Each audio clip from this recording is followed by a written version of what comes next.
جناب عمر کا نام صرف کام نہیں، حضرت عمر کا نام انقلاب برپا کر دیتا ہے۔ حضرت عمر کا نام کفر کے ایوانوں میں جبر، ظلم، شرک کی وادیوں میں جب حضرت عمر کا نام بھی لیا جائے تو بے ایمان کانپنا شروع ہو جاتے۔ حضرت عمر فاروق رضی اللہ تعالی عنہ، حضرت عمر معمولی شخص نہیں، معمولی آدمی نہیں۔ کچھ لوگ صدیوں کے بعد پیدا ہوتے ہیں اور کچھ لوگ ایسے ہوتے ہیں جو ایک ہی بار پیدا ہوتے ہیں، ان جیسا دوسرا پیدا ہوتا ہی نہیں، دوسرا ان طرح کا پیدا ہوتا ہی۔ حضرت عمر رضی اللہ تعالیٰ عنہ جیسی شخصیات پیدا ہی نہیں ہوتی دوبارہ۔ سارے صحابہ در رسالت مآب پہ خود آئے۔ یہ وہ عظیم شخص ہے جسے اللہ کے محبوب نے اللہ سے مانگ کے لیا، کہا اے اللہ یہ مجھے دے دے، اللہ سے مانگ کے لیا ہے۔ اس لیے صوفیاء کہتے ہیں کچھ مرید ہوتے ہیں، کچھ مراد ہوتے ہیں، کچھ مرید ہوتے ہیں، کچھ مراد ہوتے ہیں۔ مرید وہ ہوتا ہے جو چل کے آتا ہے، آ کے مرید ہوتا ہے۔ مراد وہ ہوتا ہے جسے کہا جاتا ہے کہ یہ کبھی میرا بن جائے نا، یہ کبھی آ جائے نا، میرا بن جائے، اس کو مراد کہتے ہیں۔ حضرت عمر مصطفیٰ کریم کی مراد ہیں، حضور کی مراد ہے۔ اللہم اعز الاسلام بے اسلام عمر ابن خطاب، اے اللہ اسلام کو عزت دے دے، میرے عمر کو کلمہ پڑھنے کی توفیق عطا فرما دے۔ اور کیسے دعا مانگی؟ او یار حضرت عمر کی تو اس فضیلت کا کوئی جواب نہیں دے سکتا، میرے رسول پاک علیہ السلام سب کے لیے ہی دعا مانگتے ہیں نا، حضور کی دعا عام ہے، لیکن مصطفیٰ کریم نے کعبے کا غلاف تھام لیا اور غلاف کعبہ کو حضور نے سینے سے لپٹایا اور سینے سے چمٹا کے کہا اے اللہ میں نے تو کبھی سوال ہی زیادہ نہیں کیے، میں کرنے آیا ہوں، مجھے عمر دے دے، عمر دے دے۔ حضور نے مانگ کے لیا۔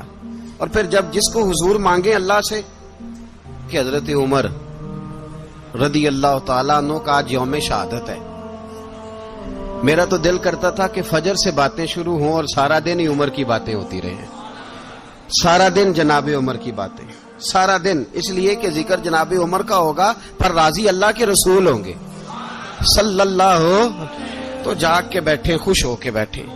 ہمارے ہاں منایا ہی نہیں جاتا، بابے اللہ کی تا ساؤن بھادروں اسو کتا تے منڈے جنوری فروری، تو اسلامی سال بھی گیا اور وہ تاریخیں بھی ساری گئیں۔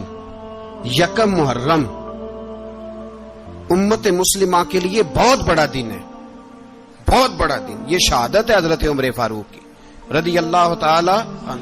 یہاں چھوٹی چھوٹی باتوں پہ گورنمنٹ چھٹی کرتی پھرتی ہے، چھوٹی چھوٹی باتوں، الیکشن ہو گیا تو چھٹی، فلاں جگہ پہ تھوڑا سا کسی نے خبر دے دی کہ کوئی پریشانی ہے تو چھٹی، فلاں جگہ یہ ہو گیا تو چھٹی، یہاں تک کہ فلاں وزیر صاحب فلاں علاقے میں آئیں گے تو سارے علاقے کو چھٹی۔ اور اب تو اس سے بڑا حال ہونے لگا ہے، اگر جن لوگوں کی سندھ میں حکومت ہے ان کے لیڈر کا دن آیا تو اس دن چھٹی، اور جن کی پنجاب میں حکومت ہے ان کا دن آیا تو چھٹی۔ ہمارا مطالبہ ہے حکومت پاکستان سے، اگر سر اٹھا کے جینا چاہتے ہو تو یکم محرم کو چھٹی کیا کرو، اگر سر اٹھا کے جینا چاہتے ہو تو یکم محرم کو چھٹی کرو جناب عمر کے دن، اور ملت کے جوانوں کو بتاؤ کہ اگر عزت کی زندگی جینا چاہتے ہو تو اس طرح جیو جس طرح فاروق اعظم جی کے گئے ہیں، عزت اور وقار کی زندگی۔ جمہوریت حضرت عمر سے سیکھنی پڑے گی، حکومت کرنے کے طریقے حضرت عمر سے، رعایا کو سیکھنا پڑے گا کہ امیر کس طرح بنایا جاتا ہے اور امیر کس طرح کے ہوتے ہیں۔ یہاں لوگ ہمیں یورپ کی مثالیں دیتے ہیں، لوگ یہاں ہمیں آ کر کے امریکہ کی مثالیں، انہیں کیا پتا حکومت کیا ہوتی ہے، وہ کہتے ہیں جی وہ سائیکل پہ جاتا ہے ان کا حکمران۔ میں نے کہا وہ سائیکل پہ جاتا ہے؟ میرے عمر فاروق مدینے سے مکے گئے تھے تو پیدل ہی حج کرنے چلے گئے، پیدل ہی۔ اور جناب عمر فاروق رضی اللہ تعالیٰ عنہ عید کی نماز پڑھانے گئے، عید کی نماز عمر خطبہ عید دینے گئے۔ اور اس زمانے میں کون سا غریب ہے جو ننگے پاؤں جاتا ہو؟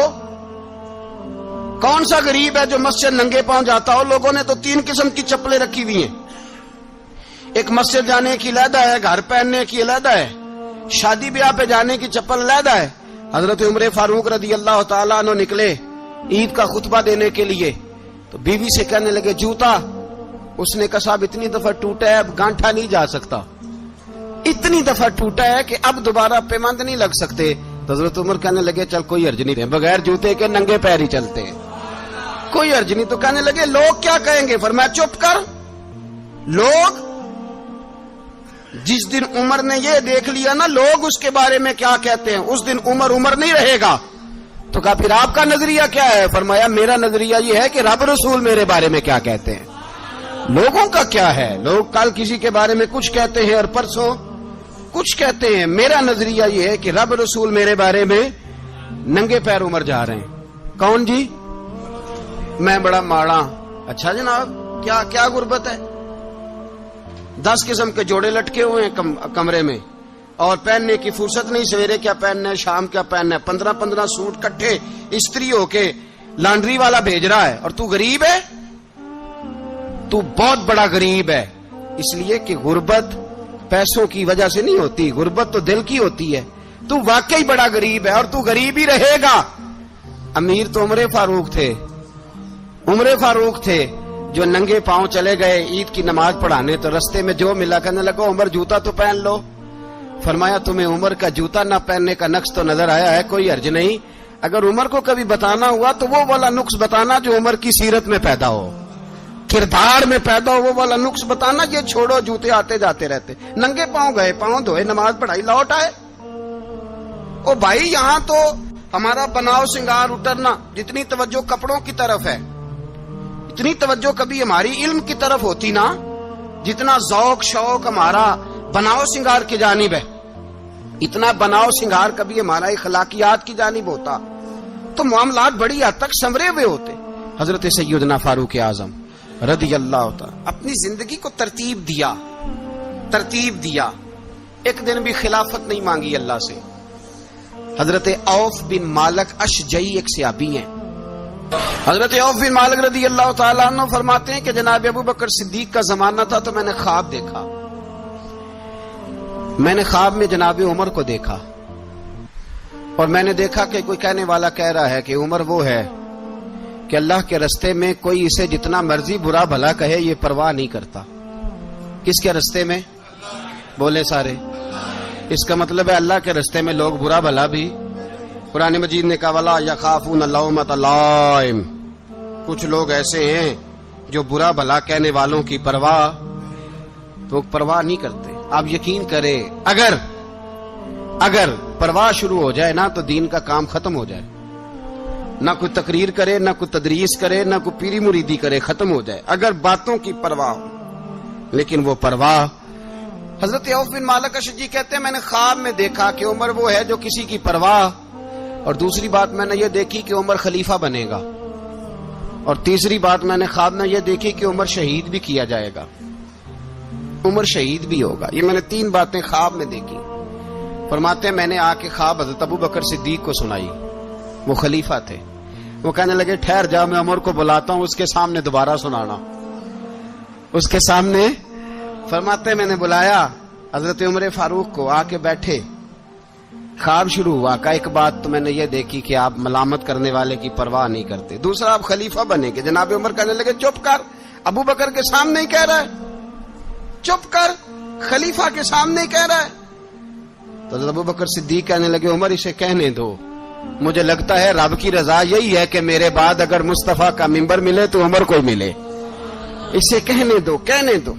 یار یہاں تو لوگ ڈینگے مارتے ہیں, یہاں تو لوگ دعوے کرتے, میرے سامنے فلانے کو بھی بٹھاؤ, فلانے کو بھی بٹھاؤ, اس کو کیا پتا, اس کو کیا پتا. یہ تو بڑکے مارنے کا دور ہے. حضرت عمر رضی اللہ تعالیٰ عنہ کو تیسری بات کہی. حضرت عوف بن مالک نے کہا آپ شہید کیے جائیں گے, میں نے خواب دیکھی ہے. نیک لوگوں کے خواب بڑی حد تک سچے ہوتے ہیں. کہا میں نے خواب دیکھی ہے. تو حضرت عمر کہنے لگے شہید تو دلیر لوگ ہوتے ہیں, شہید تو دلیر, جسے سارا زمانہ دلیر کہہ رہا ہے وہ اپنے بارے میں کیا کہہ رہے ہیں. کہتے ہیں شہید تو تلے میں تو کاہل سا آدمی ہوں، سست آدمی ہوں، میں تو اتنا کام ہی نہیں کرتا، تو یہ خواب تو نے جو دیکھا ہے نا پھر سے دیکھنا۔ تو ابو بکر صدیق فرمانے لگے عاجزی نہ کر، انکساری نہ کر، تو جو کہہ رہا ہے ٹھیک کہہ رہا ہے، لیکن مجھے سن کے شکر بھی ہوا ہے اور افسوس بھی ہوا ہے۔ افسوس اس بات کا کہ تیرے جیسا بطل عظیم چلا جائے گا، اور شکر اس بات کا کہ رب تجھے زندگی بھی اعزاز والی دے گا، اور شہادت کی موت دے کے اللہ تجھے موت بھی عزت والی عطا فرمائے گا۔ اللہ موت بھی تجھے عزت والی دے گا، تجھے کاہلوں جیسی موت اللہ۔ حضرت فاروق اعظم رضی اللہ، او بھائی یہاں تو اس زمانے کا سب سے بڑا مسئلہ پروٹوکول ہے۔ لوگوں کو پتا ہوتا ہے کامل پیر ہے، کامل مرشد ہے، لوگ نہیں جاتے۔ میں کسی کا مرید ہو جاؤں، میرا پروٹوکول کدھر گیا؟ پتا ہوتا ہے یہ کامل استاد ہے، میں اس کے پاس بیٹھوں گا تو میری تربیت کرے گا، لیکن لوگ شاگرد نہیں بنتے۔ میں کدھر گئی؟ یہ جو پروٹوکول کی مصیبت ہے نا، اس نے بڑے بڑے لوگ زیرو کر دیے، بڑے بڑے لوگ۔ اور یہ مت سمجھے کہ آپ کا وزیر اعظم پروٹوکول لیتا ہے یا آپ کا صدر پروٹوکول، وزراء، ایسی کوئی بات نہیں۔ ہم چھوٹے طبقے سے لے کر بڑے سارے پروٹوکول کے قائل ہیں۔ ہمارا تو داماد بھی کہتا ہے کہ مجھے پوچھا نہیں، میں تمہارے گھر کیوں آؤں؟ ہمارا تو بھائی ہر شخص اعلان کرتا ہے پروٹوکول کا، فلانے نے عزت نہیں دی تو واپس آ جاؤ، فلانے نے سلوٹ نہیں کیا تو واپس آ جاؤ۔ لوگ جہاں سلوٹ کرنا چاہیے وہاں بھی سلوٹ کرانے کے قائل ہیں۔ پر حضرت عمر رضی اللہ تعالی، حضرت عمر کی سادگی اور پھر جناب عمر کی عاجزی، جب انسان اپنے اوپر سوار کر لیتا ہے نا، سوار کر لیتا ہے، میں بدکار پرانا خادم، کسے در ملی نی ٹوئی، تے واصف یار نے نظر جو کیتی تے واصف ہی۔ میں اکثر سوچتا ہوں حضور نے جہاں بھی کہا نا، فرمایا میرے بعد نبی ہوتے تو خطاب کے بیٹے عمر ہوتے۔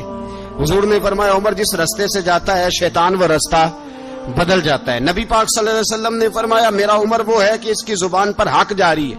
حضور علیہ الصلوۃ والسلام نے فرمایا 950 سال حضرت جبریل میرے عمر کی شان بیان کریں تو ان کی عظمت ختم نہیں ہوتی۔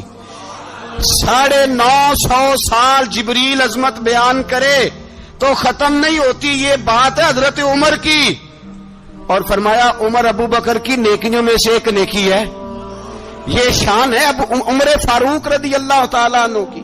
حضور نے فرمایا میرے بعد نبی ہوتے تو عمر ہوتے، جس گلی سے عمر آئے شیطان رستہ بدل جائے۔ میرے عمر فاروق کی شان 950 سال بیان ہو تو ختم نہ ہو۔ عمر کی زبان پر اللہ حق بیان کرتا ہے، جو عمر کہتا ہے وہی رب کر دیتا ہے۔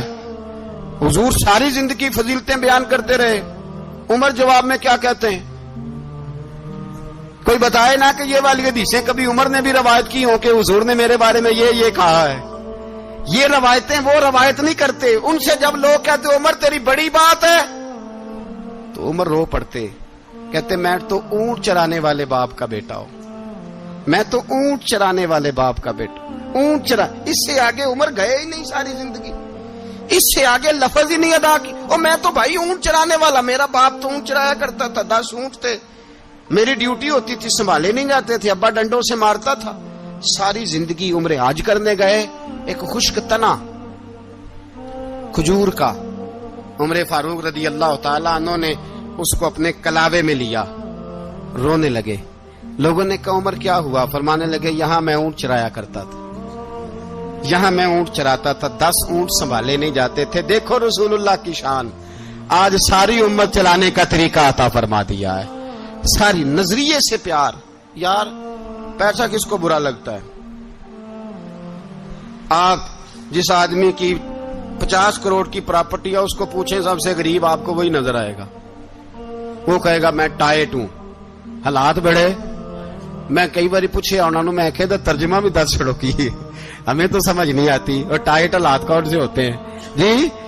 جس آدمی کا کروڑوں میں کاروبار ہے نا، اس کو آپ چھیڑے وہ رونے لگ جائے گا، رونے۔ تو کئی میں نے ایسے دیکھے ہیں کرائے کا مکان ہے، ان سے پوچھے صاحب کیا حال ہے، تو کہتے ہیں جتنی اللہ نے شان والی زندگی ہمیں عطا کی ہے کسی کو نہیں دی ہوئی۔ اس کا مطلب ہے خوشی بھی یہی ہے اور غم بھی یہی ہے، اندر سے خوشی ہے، اندر سے ہی۔ تو نے اگر راضی رہنا ہے تو ادھر سے رہنا ہے، ناراض رہنا ہے تو بس اپنے آپ کو خوش رکھے گا تو ہو جائے گا۔ سارے صحابہ مل کے آئے، کہنے لگے عمر فاروق سے کہنا ہے نبی پاک کے زمانے میں تو ظاہراً غربت تھی، ابو بکر کے دور میں بھی غربت تھی، اب تو بڑا محال ہے، عمر سے سفارش کرو کہ عمر نیا کرتا پہنا کرے۔ ملکوں کے سفیر آتے ہیں، عمر وہی پھٹی پرانی چادر اوڑھ کے اور وہی کئی جگہ پہ پیوند لگے سوٹ پہن کے سفیروں کے سامنے بیٹھ جاتا ہے۔ عمر کو مشورہ دو، طے ہو گئی بات۔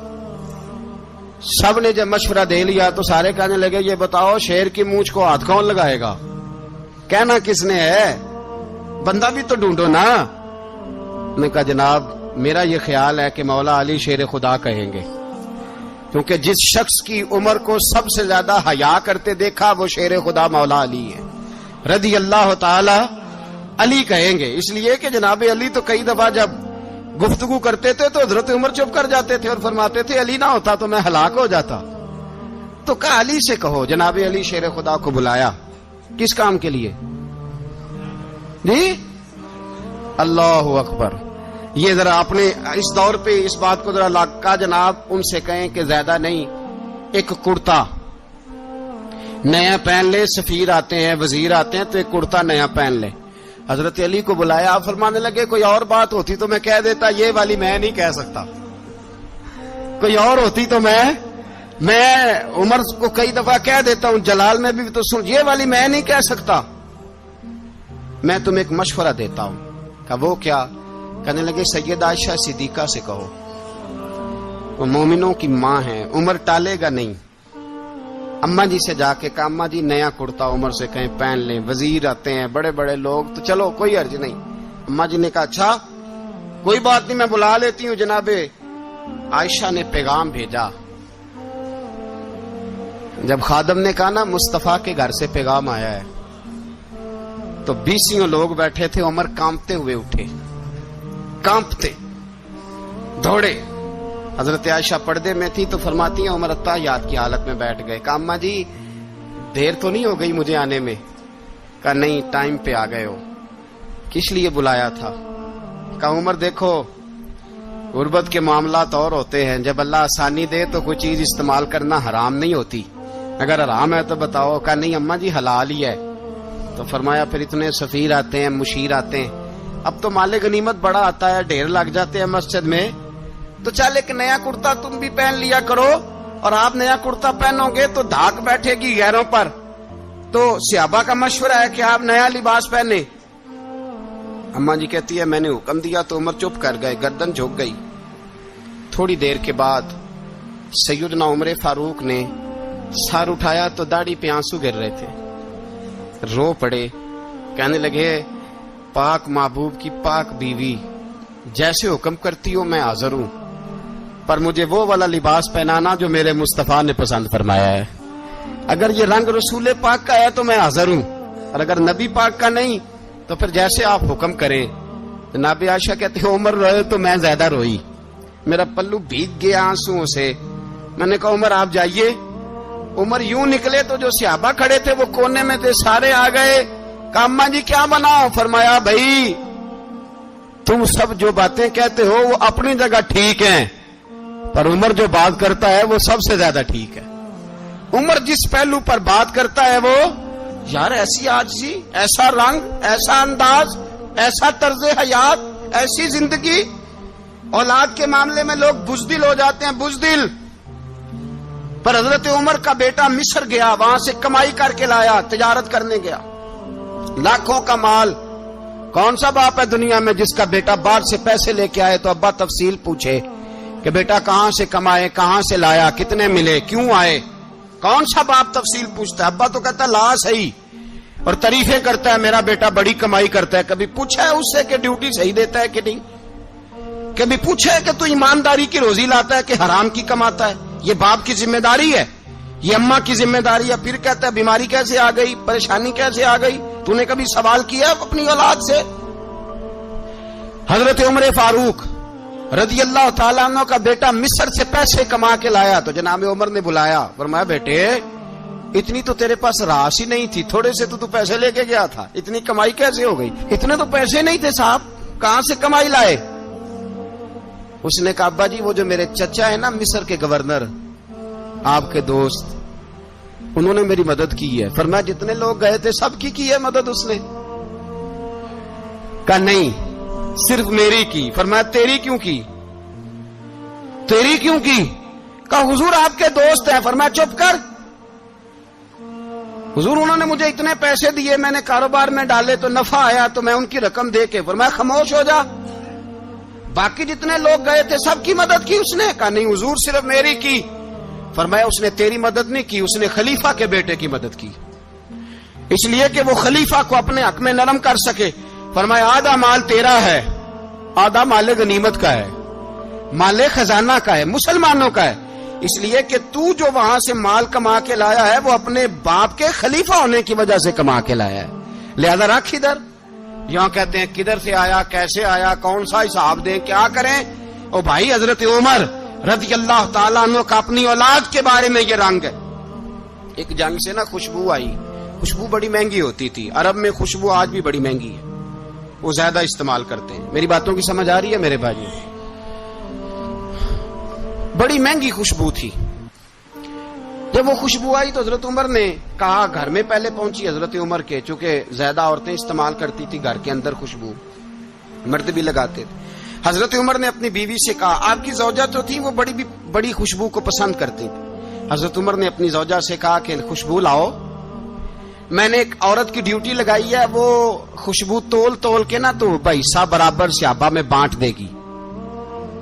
تو آپ کی زوجہ کہنے لگی کسی بی بی کی ڈیوٹی لگانے کی کیا ضرورت تھی, میں جو موجود تھی میں بانٹ دیتی ہوں تول کے حصہ برابر. آپ نے فرمایا نہیں تو رہنے دے, اور فلانی بی بی بانٹے گی. کہا حضور میں نے بھی بانٹنی ہے, میرے پہ کچھ حق ہے؟ آپ نے فرمایا نہیں تو تفصیل نہ پوچھ, تو خوشبو دے دے, کوئی اور بانٹے گی. خاتون خانہ تھی نا, کہنے لگی نہیں مجھے بھی آج آپ کو بتانا ہی پڑے گا کہ کوئی جو بانٹ سکتی ہے تو میں کیوں نہیں بانٹ سکتی. زوجہ کہتی عمر نے بات کی تو میری چیخیں نکل گئی. حضرت عمر فرمانے لگے جب تو خوشبو بانٹے گی نا تیرے ہاتھوں کو بھی لگے گی, تیرے دوپٹوں کو بھی لگ جائے گی. اگر رب کریم نے مجھ سے سوال پوچھا کہ عمر خوشبو تو مسلمانوں کی تھی, تیری بیوی کے دوپٹے کو کیوں لگ گئی, تو میں اللہ کے حضور کیا جواب دوں گا؟ اگر اللہ نے یہ سوال کیا کہ تیری بیوی نے کیوں لگائی, وہ تو حصہ تھا مسلمانوں کا, تو نے تیری بیوی نے کیوں لگائی؟ تو فرمایا میں نہیں چاہتا کہ اللہ کے حضور مجھے اور تجھے باز پرس ہو, لہذا کسی اور کو بانٹنے دے. زوجہ روئی اور تڑپ کے کہنے لگی عمر مجھے لگتا ہے صبح قیامت بھی تیری بیوی ہونے کی وجہ سے اللہ مجھے جنت عطا فرما دے گا, تیری زوجہ ہونے کی برکت سے. بھائی یہ معیار رکھا, خدا کی قسم ایسا شخص تاریخ میں دوبارہ نہیں آیا. اتنا بڑا آدمی, اتنا بڑا شخص, اتنا بڑا آدمی, اور پھر رنگ یہ ہے کہ عمر 22 لاکھ مربع میل کا حکمران, 22 لاکھ, اور کھجور کے درخت کے نیچے مٹی کا ڈھیلا لے کے سو گئے ہیں, پرواہ کوئی نہیں, کوئی مسئلہ ہی نہیں. 2 غلام ساتھ بیٹھے تو ایک روٹی حضرت عمر نے گھر سے منگوائی, تھوڑا سا سرکہ, تو غلام کہنے لگے ہم نے بھی کھانی ہے. فرمایا کوئی حرج نہیں, روٹی کو پیٹ بھر کے کھانا ضروری تو نہیں, 3 حصوں میں بانٹ لیتے.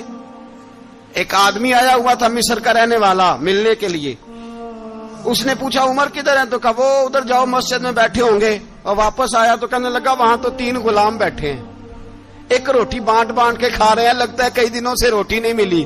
کہا 3 غلام تو کوئی نہیں, وہاں 2 ہی تھے, تیسرے تو امیر المومنین تھے. اس نے کہا نہیں 3 غلام ہیں, کپڑے بھی ایک طرح کے پہنے ہوئے, بلکہ 2 کے تو پھر صحیح ہیں, تیسرے کے تو زیادہ ماڑے ہیں.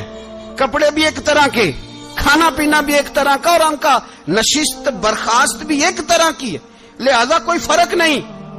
حضرت ابو ہریرہ کہتے ہیں میں لے کے آیا, اور جناب عمر کو جب میں نے کچی زمین میں تامت سمیٹ بیٹھے دیکھا تو میں رو پڑا.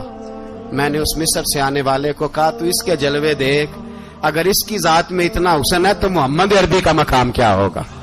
یہ مقام غور ہے, مقام غور. 10 محرم کو لوگ دیگے پکائیں گے نا, نہیں پکانی ہے, کوئی بول دے نہیں, ہاں نہ نہیں کر دے, پروگرام بدلیا تو نہیں دی عید کی کہ وہی کام شروع ہوا ہے لاسٹ ٹائٹ ہونے والا. کیوں جی پکنی ہے نا, دیکھیں 10 محرم کو انشاءاللہ تعالی ہم بھی پکائیں گے, انشاءاللہ یہاں بھی پروگرام ہوگا. تو 10 محرم کو جو دیگ پکنی ہے تو ایسا نہیں ہو سکتا کہ 1 محرم کو حضرت عمر کے نام کی بھی کوئی پک جائے. اگر امام حسن حسین کے نام کی دیگیں پکے تو جو امام حسن حسین سے پیار کرنے والے ہیں، جو امام حسن حسین سے، ہم لوگوں نے بھی عجیب رٹا اپنایا ہے نا. ہم لوگ بات کا ایک پہلو دیکھتے ہیں، دوسرا نہیں دیکھتے. حضرت امام حسن اور حسین کو بھی نبی پاک نے شہید کہا، اور جناب عمر کو بھی رسول اللہ نے خود شہید فرمایا. فرمایا شہید ہے، خود فرمایا اپنی زبان سے کہ یہ شہید ہے، خود میرا عمر شہید ہے. تو ان کے نام کی دیگ نہیں پکنی چاہیے، اس طرف نہیں ہماری توجہ ہونی چاہیے. اور اہل بیت نبو، یہ بات میں پہلے بھی کرتا ہوں، آج پھر کرنا ضروری سمجھتا ہوں. اہل بیت کا پیار، سن لو کان کھول کے، اہل بیت کا پیار اگر ہمیں کسی نے سکھایا ہے تو سیدنا عمر فاروق نے سکھایا ہے. اہل بیت نبوت کی محبت اگر کسی نے سکھائی ہے تو کس نے سکھائی ہے؟ بول کے بتائیے. حضرت عمر نے. اہل بیت کا پیار ہمیں حضرت عمر نے بول کر کے سکھایا ہے. بھائی یاد رکھیں، کسی کی طاقت نہیں تھی دم مارنے کی حضرت عمر کے سامنے، طاقت ہی نہیں تھی. کیسر و کسرا کانپ جاتے تھے، جرأت ہی نہیں کرتے تھے حضرت. اور ہمارے تو تعلقات بڑے ہیں نا غیروں سے. حضرت ابو موسیٰ اشعری رضی اللہ تعالیٰ عنہ فرماتے ہیں میرا منشی عیسائی تھا. وہ کاتب کہتے تھے وہ لوگ، میرا حساب کتاب عیسائی تھا. تو فرماتے ہیں ایک دن میں نے وہ سارا حساب کتاب لین دین کے حضرت عمر کو دکھائے تو فرمانے لگے جس نے لکھے ہیں اس کو بلاؤ. کہنے لگے ضرور مسجد نہیں آ سکتا. کیوں نہیں آ سکتا؟ کہنے لگے وہ عیسائی ہے. کہتے ہیں حضرت عمر جلال میں آ گئے. آپ فرمانے لگے جنہیں رب دور کرتا ہے تم کیوں قریب کرتے ہو؟ جنہیں اللہ دور کرتا ہے. فرمایا تم غیروں کو اگر عہدے دو گے تو اپنوں کا کیا بنے گا؟ اگر تم غیروں کو عہدے دو گے تو اپنوں کا. یہ سوچ ہے جو آج برما کے مسلمانوں کے لیے بھی ضروری ہے. کہا اگر تم غیروں کو عہدے دو گے تو اپنوں کا. ہم نے غیروں کو عہدے دیے تو دیکھا نا اپنے کس طرح کاٹے جا رہے ہیں. غیروں کو جو عہدے دے دیے یرانے سارے غیروں سے. روز دعویٰ ہوتا ہے چین ہمارا سجن ہے، چین ہمارا دوست ہے. او بھائی دوست ہے تو اس سے کہو نا کہ برما تو تمہاری ایک چھوٹی سی ریاست ہے، چین کے بغیر تو وہ سانس بھی نہیں لے سکتا. اس کو کہو نا اس حکومت پہ دباؤ ڈالے. لیکن ہم لوگوں نے غیروں کو عہدے دیے تو اپنے پس گئے. حضرت عمر کہتے تھے ذمی کا ہم ادب کریں گے، ذمی کافر کا ہم، ایسا کافر جو مسلمان ریاست کو قبول کرے، بدامنی نہ پھیلائے. ایک آدمی کو آپ نے دیکھا آنکھوں سے نابینا ہے اور بھیک مانگ رہا ہے. تو حضرت عمر کو نظر آ گیا. فرمایا کون ہو؟ اس نے کہا میں یہودی ہوں. فرمایا بھیک کیوں مانگتے ہو؟ کہا جب تک تندرست تھا مسلمانوں کو جزیہ دیتا تھا، بوڑھا ہو گیا ہوں کیا کروں. حضرت عمر نے گھوڑے کی پشت پہ بٹھایا کافر کو، گھوڑے کی پشت پہ بٹھایا اور بٹھا کے مدینے لائے. حضرت علی شیر خدا وزیر خزانہ تھے. فرمایا علی اس کا وظیفہ جاری کرو. کہا یہ کون ہے؟ فرمایا یہ یہودی ہے لیکن یہ ہمیں جزیہ دیتا رہا، بوڑھا ہو گیا بیچارہ، بھیک مانگنے پہ مجبور ہے، ہماری حکومت کے اندر رہتا ہے، اس کا پورا وظیفہ جتنا خرچہ اتنا وظیفہ لگاؤ. حضرت علی کہتے ہیں میں وظیفہ لگا رہا تھا اور وہ میرے نبی کا کلمہ پڑھ رہا تھا، وہ رسول اللہ کا کلمہ پڑھ رہا تھا. یہ مزاج، یہ نہیں کہ کافر. حضرت عمر نے گورنروں کو خط لکھے تھے کہ زبردستی کسی کو مسلمان نہیں کرنا، جہاں ان کی عبادت گاہیں بنی ہو گرانی نہیں، کوئی مندر کوئی گرجا ضائع نہیں کرنا. اسلام سب کو جینے کا موقع دیتا ہے، پر بے ایمانو ظالموں بدذاتوں تمہیں یہ کہتا ہے کہ ہم تمہیں جینے کا موقع دیتے، تم بھی مسلمانوں کو جینے کا موقع دو.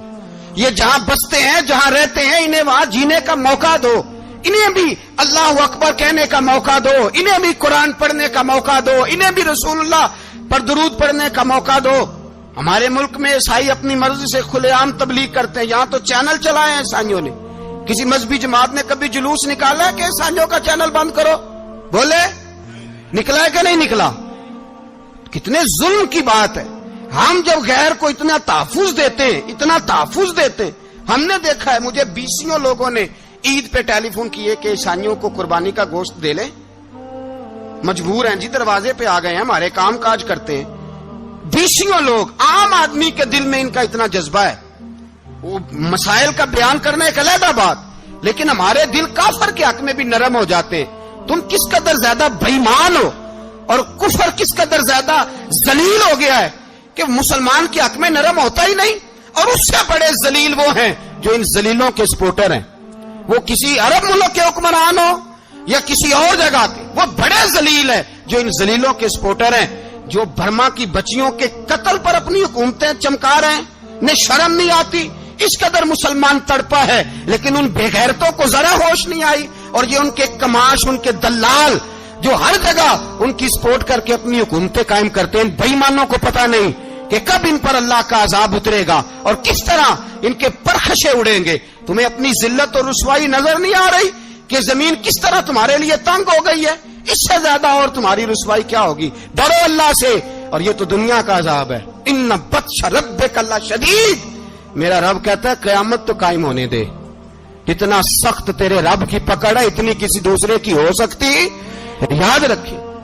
اور تھوڑا احتیاط کریں ہم سب لوگ بھی، جو ہم لوگ آدھی زبان بول کے بھی ان کی سپورٹ کرتے ہیں، اب شرم آنی چاہیے ہمیں ان حکومتوں کی سپورٹ کرتے جو مسلمانوں کی لاشوں کے اوپر حکومتیں قائم کرتے ہیں، شرم آنی چاہیے۔ بہرحال بات دور نکل جائے گی، اور میں اپنے مضمون پہ رہتا ہوں۔ اہل بیت کا پیار اگر سکھایا ہے تو جناب عمر نے سکھایا ہے رضی اللہ تعالی عنہ، امام حسن ملنے۔ آپ یقین کریں میں جب اس واقعہ کو پڑھتا ہوں تو میرا دل جھوم جاتا ہے۔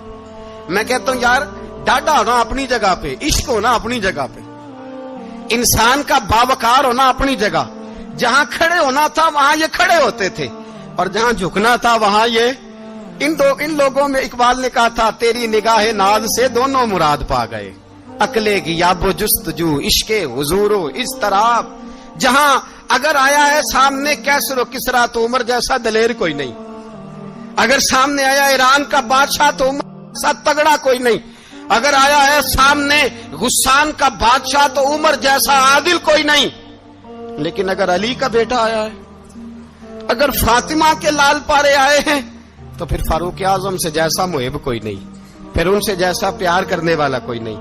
اندر بیٹھے ہیں جناب عمر، اندر تنہائی میں کچھ وزیروں سے گفتگو ہو رہی ہے، میٹنگیں جاری ہیں۔ آپ کے بیٹے ملنے آئے جناب عبداللہ ابن عمر، ابا جی ملنا ہے، بات ٹھہرو بات کر رہا ہوں، کوئی نہ اندر آئے۔ صاحبزادہ باہر کھڑا ہے، تھوڑی دیر گزری تو امام حسن بھی آ گئے۔ کون آئے؟ آپ کو جو ملے گا امام صاحب کا نام لینے سے، وہ سردار ہیں جنتیوں۔ کون آئے؟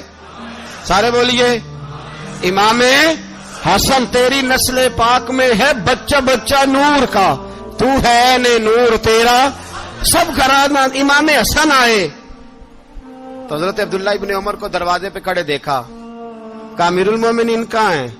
کہنے لگے حضرت عمر کے بیٹے۔ کہنے لگے وہ اندر بیٹھے، کچھ میٹنگ ہو رہی ہے، اور انہوں نے کہا کوئی اندر نہ آئے، لیکن آپ جانا چاہیں تو چلے جائیں، آپ جانا چاہیں تو، تیری نسل پاک میں ہے بچہ بچہ نور، آپ جانا چاہیں تو چلے جائیں۔ تو انہوں نے کہا جب آپ باہر کھڑے ہیں تو مجھے کوئی اتنا ضروری کام نہیں، اور ابھی زور کی نماز تھوڑی دیر میں ہوگی، میں مسجد میں مل لوں گا امیر المومنین سے۔ یہ بات کہہ کے امام حسن چلے گئے۔ یار اتنی بڑی بات نہیں تھی، اتنی بڑی بات نہیں تھی۔